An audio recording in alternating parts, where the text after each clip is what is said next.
When is it too late to say Happy New Year? Not today. Yay! Happy New Year, everybody. Happy New Year. New Year. Oh my gosh, I back actually- at it. I actually did that topic on the air the other day about because I'll tell you off air who it is, but one of our colleagues was snarky to me when Lee. I It was Sorry? Lee. It was was- Lee. Wasn't it? It was. It was not. It was wasn't? yeah, so somebody got snarky with me when I wished them a happy new year on January the 7th, which is only literally 1 week from the new year. Like, and I'm like, that's not. So I did a topic about that on the air. Like, how late can you go into January? Because I always go to about 15th or 20th, depending on, like, if I haven't seen you, like, I'm going to the 15th or the 20th. And the consensus was you have 1 week to do it, and that's over. Well, I saw Lee on the 4th. Okay. And said, hey, Happy New Year. He's like, when do we stop saying that? I'm like, now the ass, it's going to be March. Yeah. Like, it's not like it's a bad thing. It's Happy New Year. You know, like maybe you're not having a good week in February. And maybe you just need a little boost. Happy haps. Yeah. Just take it. Yeah, I know. I can't understand snort. And then also get this. The other topic I did was, when do you take your outdoor Christmas lights down? When the snow's gone. Yeah, well, that's it. And so turn them off, whatever. And so like I said that I think I might go to Valentine's Day because the evenings are still dark. You know what I mean? Like, they're dreary. So like, I feel like, I got some lights going on. Like, why not? And then some lady, Sharon, this was amazing. She texts me into the station. She's like, you're causing me anxiety. So I'm like, she's like, I take down everything by the 26th. And I was like, December 26th. So I called this girl on the air. And she's like, yep. She's like, I take down the tree. Everything is down by December 26th. And she's like, I can't start the new year with clutter and mess. And I was like, but the tree is part of like the holiday season, which is Christmas and New Year's. Yeah. And then some other chick texted me and said she takes her tree down as soon as her kids open their presents on the 26th. No, that's ridiculous. Honestly. I know. I'm like, I'm in shock. But these are the people that put their friggin' tree up on October 15th. Know what I mean? Well, we put our tree up on after we did it this year on November 11th, but after we observed Remembrance Day. Yep. Yeah. But like that afternoon, boom, everything went up. I've got a confession to make. Yeah. I did not put up my Christmas tree this year. Oh, little Adam. And did you miss it? A little bit. I mean, I went to my mom's place for Christmas and there was a Christmas tree there, but like December 19th, 20th, 21st, 22nd, there was nothing. Wow. Like, maybe I'll put it up next year. Yeah. Well, you know what? It's okay to take a break too. And we know the area that where you get to work. There's a lot of festivity. Yeah. So it's not like you were missing it. You're right. Like, I did have some Christmas trees at work and everything. Yeah. Yeah. Wow. I loved having it up. We love putting it up early just because it really creates a Zen vibe. Yeah. Mm-hmm. Super chill overall. And it was, we took it down on after Epiphany? New Year's Day. Oh, New Year's Day. Okay. Yep. Because then we had the 2nd off. Yeah. Right. And then went back to work on the 3rd. So that way I was a bit hesitant at first, but then I realized, you know what? Then tomorrow will actually be like one last day off. Yeah. And then we go back to work. So, and at that point we'd had it up for 7 weeks. So it was okay. You're going to cause Mariah Carey some competition there, Sharon. I'm just trying to keep up with MC. That's right. Yeah. Well, for our first show of 2023, we're going to tell you which artist will be checking the list before heading back out on the road, just to make sure that every single detail about every single person that she'll be touring with is in check. Also, Drew Barrymore comes clean about coming clean.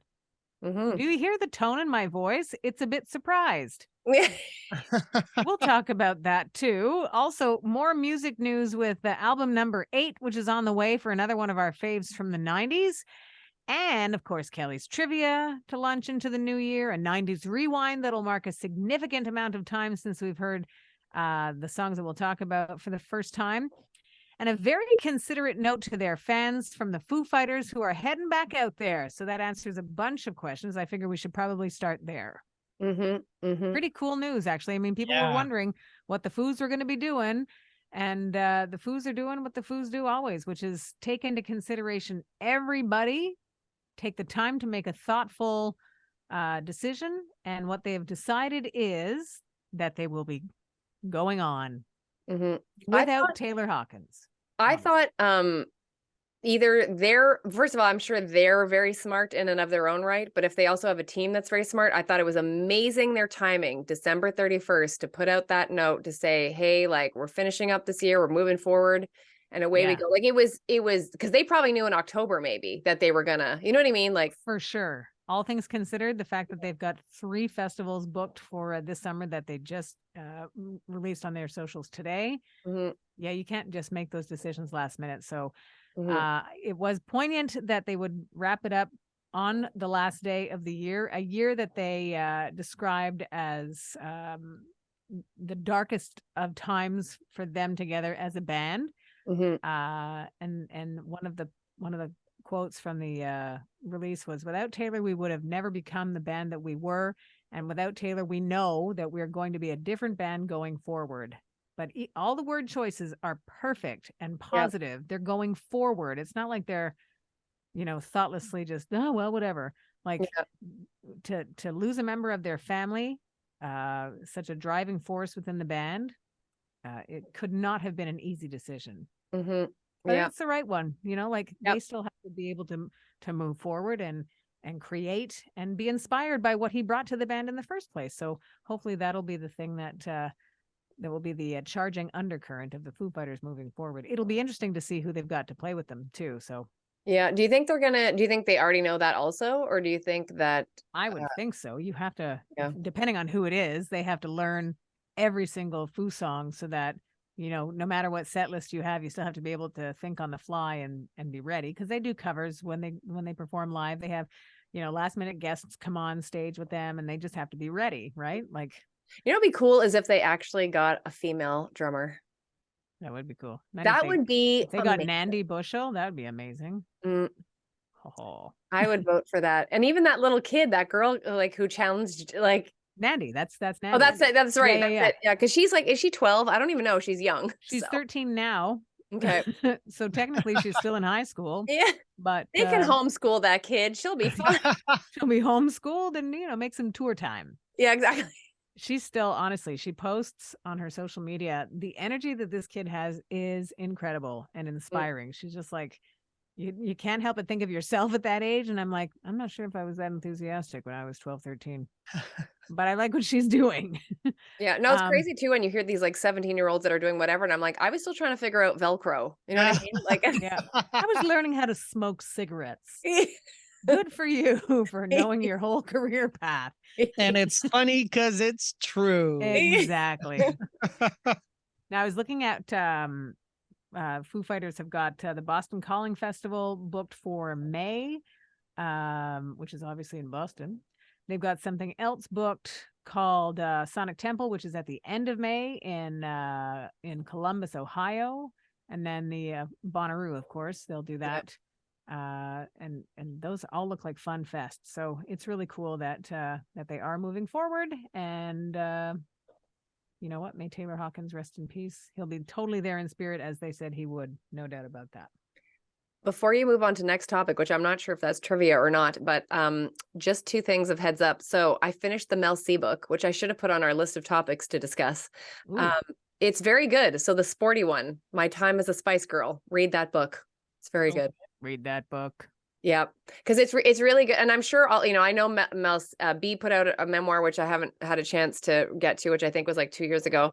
But it's really interesting. Like, and I do look forward to reading Mel's book, Mel B's. But Mel C, it was cool just because, like, from her perspective, how the Spice Girls became the Spice Girls, how their different personalities pushed the band forward and was a detriment. Like, the roller coaster ride that they were on, her challenges with some eating disorders and some mental health challenges, and then how she overcame those, and then like where she is today and where she's going forward. And I don't know if you know this, but she's also a remixer now. I know Sharon loves the remixes from Thunderpuss. I like them when they're good.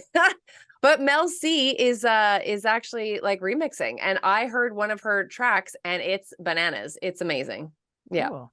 If you like Mel C, it's Jessie Ware's Free Yourself, the Melanie C remix. Cool. Mm-hmm. All right, we'll look for that. You'll remind us maybe at the end of the show so that we can look. Yeah. Like we Also, Shanice Wilson is not Shanice Wilson, it's Shanice. The more you know. Yeah, I learned that today, Sharon. Get your life together, okay, Kel? Yeah, I know. I always thought it was like Shanice William. No, Shanice. Shanice. Yep. Noted. I put a communique in with her people to see if I could get her on the show. That's how I found out. Oh, that's why we're not getting her. Yeah. Shanice, nuh-uh. Yeah. Yeah, you were right though, Kel. If you wondered if we were doing trivia next, because that not only proves that we have. I think it solely proves that we have been off for a couple of weeks. You didn't remember that we go to trivia next for sure. Yep. Here But we do. Let's go. 90s now. Trivia. Bing bong. Bing bong. Alrighty, so we're going with festive purple and red cards for this kickoff to 2023. And just to thank you again, a shout out to all of our listeners, whether you are listening to us or visual on YouTube, for joining us again for the rest of or the start of this year and this season. Oh yeah, sorry, I forgot. So I'm going to start. So both one is art and literature and the other one is sport. I'll start with the art and literature because it's more heady and you'll probably not get it. Oh, me ouch. Ouch. All right. Here, well, we'll give it a go. Here we go. In the young adult novel series created by Francine Pascal, identical twins Jessica and Elizabeth Wakefield attend which California high school? Where did you get this question? From the card, Adam, the red one. Oh, from the card. Oh. Can we have a hint? The hint is that Sharon, when I read the answer, I was like, oh, I should have known that. So like, that's how you should know this too. Riverdale. Close, but no. Adam. Damn it. Riverdale. Like Ooh. Shawneese. That's like that was a joke. Yes, Cal. That's like the equivalent of betting $1 more if we were on Price is Right. Riverdale. And Sharon, it's funny because I listened to our last episode before Christmas, and you mentioned, I think, Price is Right also on that show. So clearly you have a jonesing to be a contestant on the Price is Right. I think you just want to hold that thin microphone. That's what I want to spin that wheel. Yeah. Actually, funny enough, I'm not sure if I ever told you guys this, but you know how when you do your high school write-up and you're like ambition, like all that stuff? My ambition was to spin the big wheel on the Price is Right. Nice. Well, life's not over, Kel. I haven't attained it yet. Anyway. Keep striving forward, Kelly. So the answer is Sweet Valley High. Oh, that's I was familiar. so close. Yeah. I felt like Sharon should have known that, but anyway. Wow. Okay. I'm sorry to have let you down. Over to the purple card. But as predicted, nobody got that art and literature question. All right. I feel like, oh, you're not going to get this one either, but it's funny if you don't. What was the nickname of the Texas Rangers catcher, Ivan Rodriguez? And Texas Rangers, again, baseball team in the MLB. And Sharon. Go, Sharon. Irod. Like Shawneese. Anyways, back to you. How is that hysterical? No. Ivan Rodriguez. Irod is not. It's very a great idea. It's a great. So not all great ideas come to fruition, Sharon. Yeah. I was writing some trivia questions just before the holidays. Yeah. And I went, oh, I should do a question about nicknames that athletes use. So I end up on this page and I remember thinking, oh my God, there's so many baseball players I've never heard of, and I've never heard of those nicknames. I can't use this in my trivia. Nobody's going to know that. So the answer was probably right in my face at that time. So you want to take a guess, though? Take a guess. Yeah. Birdie. Birdie, nice. No, Pudge. Pudge. That was on the list. Ivan Rodriguez. So I guess he had a little, maybe a little beer belly or something. I don't know. A bit of girth. A good. Yeah, I find that baseball players are one of the only athletes where you can be a bit pudgy and it's all right. Yeah, and they still run super fast. Yeah, but the ones that are Okay, but pudgy. wait a second. Yep. Whoa. Wait a second. I just Whoa. opened Wikipedia Uh-oh. and it That's where goes all the answers are. Ivan Rodriguez Torres, nicknamed Pudge and Irod, is a Puerto Rican. Are you serious? catcher. I Irod? mean, it's Wikipedia. I didn't have time to go in and edit that either. Well, so. well, I was wondering because I know your nephew does that. So it says just Pudge on this card. So Sharon, like by all means, take that point. I did not know. I'll So- take it where I can get it. Good for you, Based on Sharon. the based on the Orange County Register. So that's their source for Wikipedia, and it also says that Ivan Rodriguez was named Irod. So It wasn't on this card. Anyways. Well, good update for your you, cards, Sharon. okay, you guys? Look at Sharon's smug look. It's nice. Here it is. That's my happy. This is my smug. That one. Can I just tell you that my better half often tells me, she's like, oh, here it comes, that smug look. I'm like, what? I don't think I have a smug look, but apparently I do. When we create, when we're in moments here at our house that are new, I'll go, don't move. I'll take Deb's picture and then show her this. She loves that. I'm sure she doesn't love it that much. Yeah. Well, we're kind of 0.5 for 2. I'll share that win with Adam. Do it up, Sharon. Here we go. Moving right along, you guys, into we can't not talk about Prince Harry's new book. I mean, we did talk quite a bit about it. I think it was the last episode or the episode before that. But now it's out, which is wild when you think of the measure of time, right? Like it was Build up weeks away, and now it's out. So he's done all kinds of talk about it, promo for it, like seemingly every possible outlet on television and otherwise. My takeaway from it is he's telling his story in place of the tabloids telling that story. I think the British tabloids take anything and almost origami it and turn it into another thing, you know?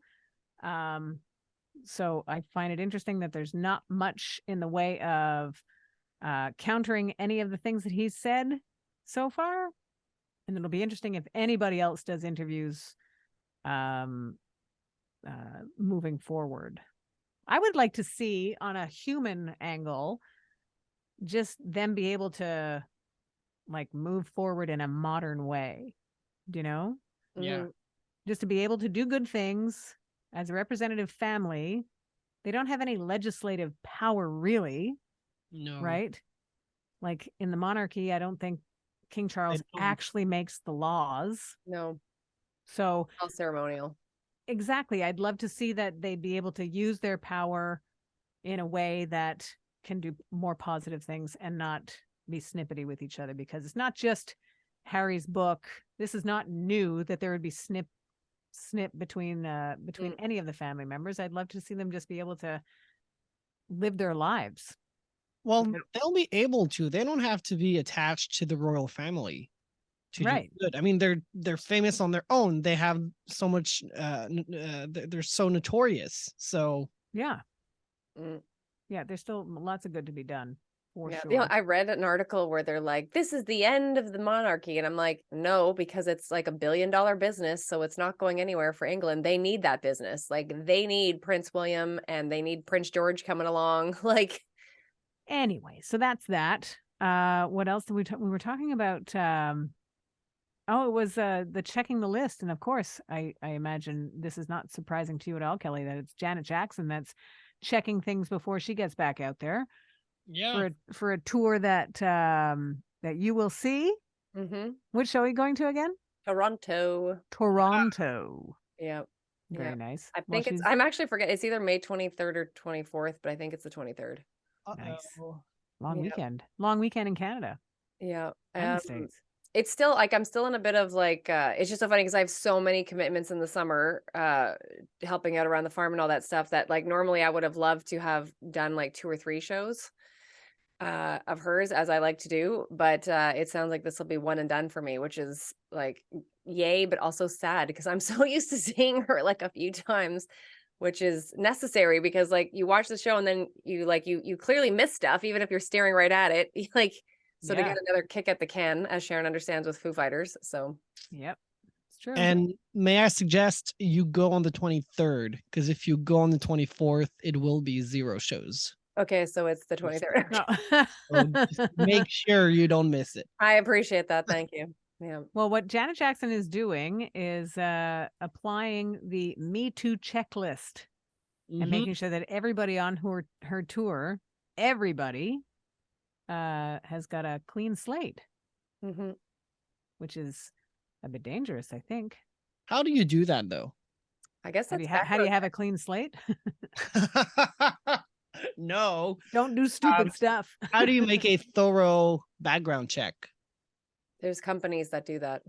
Okay. Yeah. I don't think I've ever been back checked. I wonder if I don't think I have either. I think you've been with the company they'd for find too nothing, long. so it'd be a waste of money. Yeah, I think you've been with the company probably for too long. But I think that new hires, for example, at our company, they do run some level of it. You'll never catch me. I remember like signing a document that says I don't have a criminal record, I don't do this, I don't do that. But then I just figured they believed me and didn't do more checkups. Well, maybe they did. I don't know. It's when you answer the question, neither agree nor disagree. Yeah. That's when they check. That's when you get into trouble. Yeah. Yeah, it's funny. I had to sign a couple of years ago. I was going to have I ended up having an intern who was under 18, so I had to like sign that I would get a background check ran on me. I guess they did it. I have no idea. I signed the thing and never heard anything back, so I guess I'm okay. You're still here. Yeah, thank God. So I was surprised about the Drew Barrymore story. Mm. I'm not sure. Did you know that she had, I guess, technically fallen off the wagon? Well, because my question would be, so here's the thing, like, because she would have been sober from drugs, correct? Like for the longest time. Right. So I don't know if that's like mutually exclusive. Does it mean like if you're sober from drugs, then you're automatically sober from alcohol? Because I'm not sure if like, because it's funny, on my soap opera, many people are sober from whatever, but then they still drink, or you know what I mean? So I wonder. I think it's I knowing nothing, I think that they suggest you steer clear of it all. I would assume that, but I think that that's not always the case. And I guess that was not like, maybe because if that wasn't her issue, like maybe she was just capable of having a glass of wine on a Friday, you know what I mean? But I think you're right. I think the suggestion would be like to abstain from all of that. But I guess she wasn't. So I don't know. Because it wasn't clear in the article if she fell off or just decided to then become sober from that part of things as well. Because like the drugs would have been since she was a teenager, right? Like didn't she get sober like before her 20s? I think so, yeah. Yeah. Wow. Well, a messy divorce. They're coming up on 7 years since the split. It seems like it almost took her out. She said, after the life I planned for my kids didn't work out, it was a messy, painful, excruciating walk through the fire and come back to life kind of trajectory. That's big, man. She has 2 girls, 10 and 8 years old, Olive and Frankie.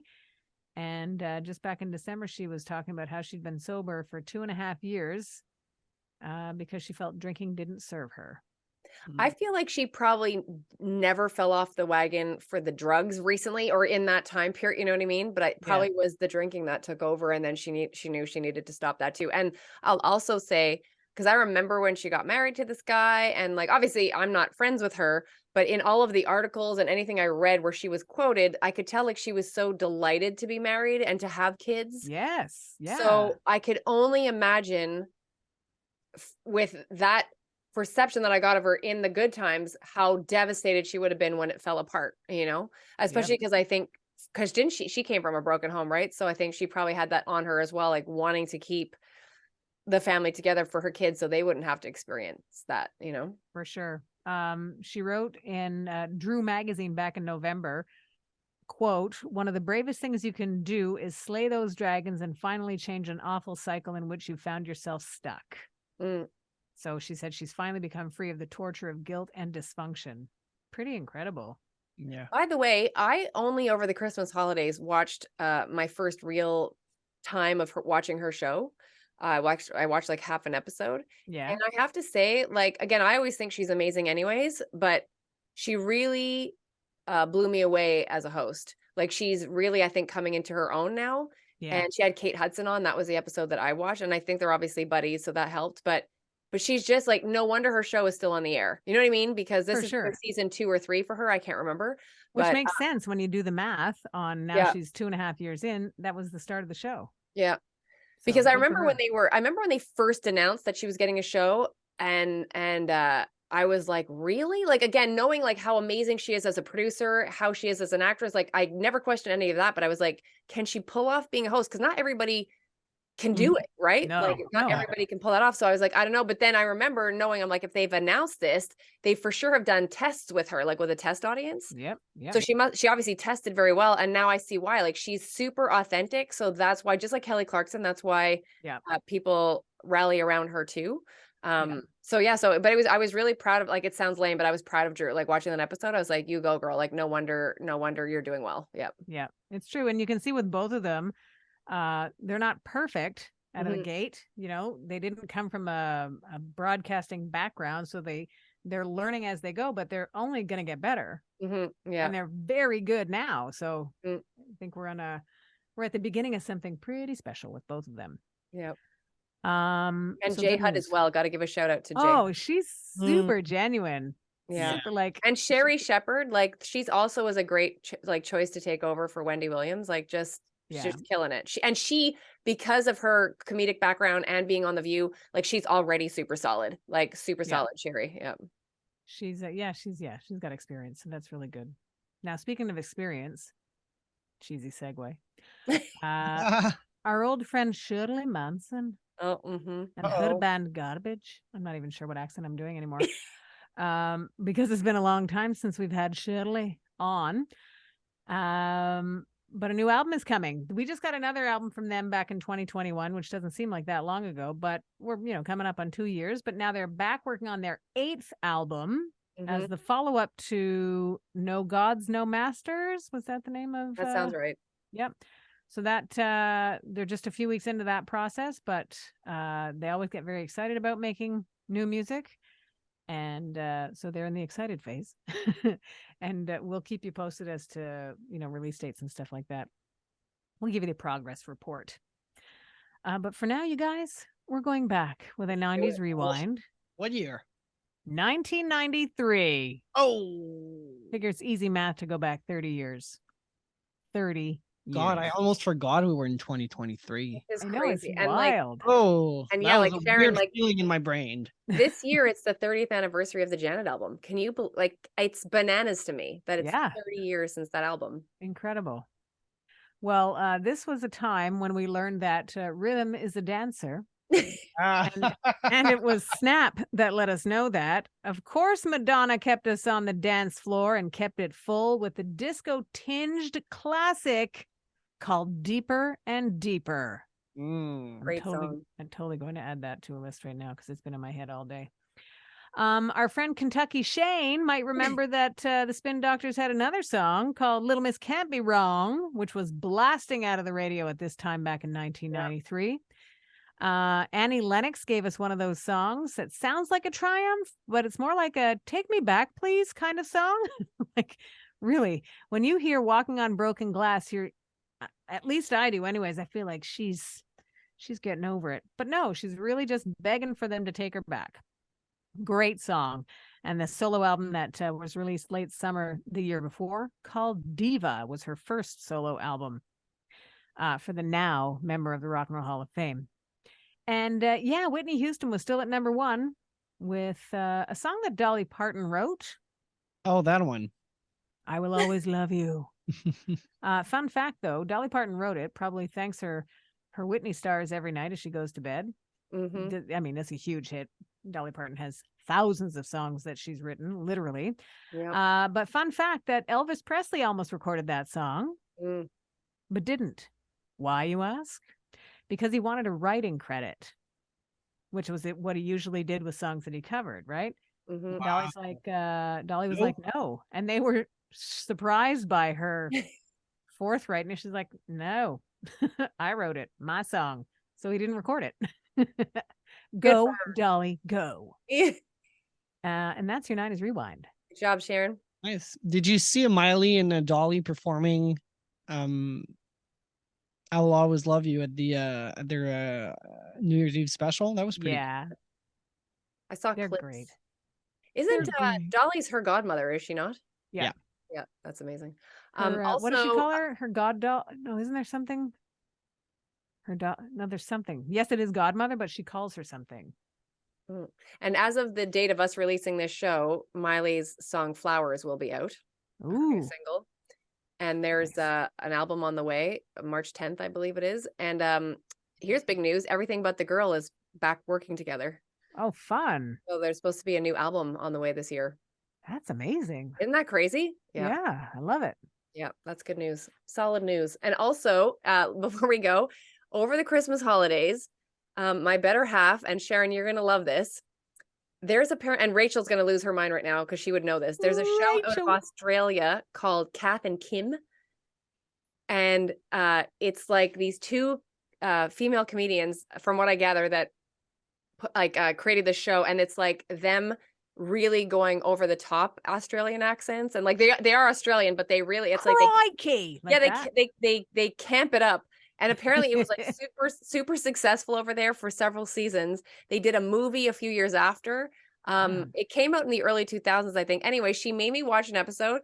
Sharon, honest to God, like Adam, you have to watch this thing. It is the funniest. So it's called Kath and Kim, and I think you find it on Crave or Netflix, one of those. And Sharon, you will lose your mark. Like one of the characters, his name is Kel, and he's one of the boyfriends, and he's a butcher, but he doesn't want to be called a butcher, so his official title is I'm a purveyor of meats. Yeah. It's really, really, like, I can't even tell you. It's so, like, if you're having a bad day, you put on the show. And I'm sure nice. Rachel right now is like, I've subscribed to that show. Like, it's apparently was a big deal. Yeah. Nice.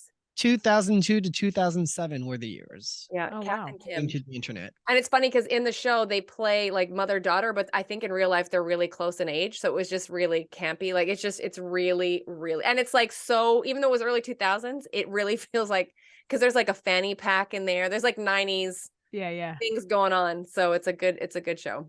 Nice. Noted. Yep. Cool. Maybe you can be Kath and I could be Kim. Okay. Talking to you, Adam. I know.